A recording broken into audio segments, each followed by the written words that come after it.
Video শুরুতেই সকলকে জানাই হ্যাপি নিউ ইয়ার আর সকলকে আমার চ্যানেলে অনেক অনেক ওয়েলকাম। তো গতকালকে আমরা পিকনিক খেয়েছিলাম, সেই ভিডিওই তোমাদের সাথে শেয়ার করব। তো এখানে দেখো আমার মা মুড়ি চানাচুর মাখছে আর এখানে আমাদের চা রেডি। পিকনিকে উনান বানানোর জন্য এখানে আমাদের একটা কাকা উনান বানাচ্ছে আর আমি চা আর মুড়ি নিয়ে চলে এসেছি। সবাই মিলে গল্প আড্ডা দিতে দিতে আমরা এখন চা খাবো। তো চা খেতে খেতে চলো তোমাদের একবার দেখিয়ে দিই আজকে কি কি রান্না হবে। তো এখানে ছিল কাতল মাছ, পাঠার মাংস, বেগুনি, চপ বানানোর জন্য আর ফ্রাইড রাইসের জন্য গাজর এগুলা কাটা ছিল। তো এখানে কটিমাই আমাদের কটি মাতাজি, তার হাতে রান্না হবে আজকে। সে রান্না করছে পাঠার মাংস, সেটা খুব টেস্টি হয়েছিল। আমাদের কটিমাই কিন্তু খুব ভালো রান্না করে। তো এখানে ও বানাচ্ছে চপ, আজকে পুরো রান্নাটাই কিন্তু ও করেছে, আমরা সবাই হেল্প করেছি। তো এখানে চপ বানানোর জন্য তেল ঢালা হচ্ছে আর চপ বানানোর সঙ্গে সঙ্গে চপগুলো হাওয়া টেস্টি হয়েছিল।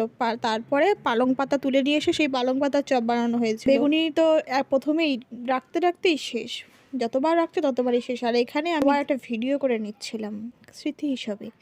তো এইখানে আমার মুখটা দেখো কেমন ব্যাঙের মতো লাগছে, জলের উপরে ব্যাঙ যেমন তাকিয়ে থাকে সেরকমই লাগছে মুখটা। সবাই আমাকে দেখে হাসাহাসি করছিল, বলছিল ব্যাঙের মতোই লাগতেছে দেখতে। এখানে দেখো পালং পাতার চপ খাওয়া হচ্ছে আর ফ্রাইড রাইসের জন্য সমস্ত কিছু ভেজে নেওয়া হচ্ছে। তো এখানে আমাদের রান্না প্রায় কমপ্লিট হয়ে গেছে, এখন আমরা সবাইকে খেতে দেবো, তারপর লাস্টে আমরা খাবো। তো সবাইকে খেতে দিচ্ছি, তারপরেও আমরা নিয়ে বসবো কারণ ওরা 12টা বাজেনি এখনও। আমরা বলেছিলাম 12টার পরে খাবো, তো 12টা বেজে গেছে। হ্যাপি নিউ ইয়ার চলে এসেছে। তো এখন আমরা সবাই খেতে বসেছি।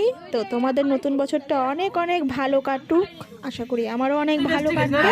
ভিডিওটা ভালো লাগলে প্লিজ চ্যানেলটিকে সাবস্ক্রাইব করে দিও, তার সাথে লাইক শেয়ার কমেন্ট করতে একদমই ভুলো না।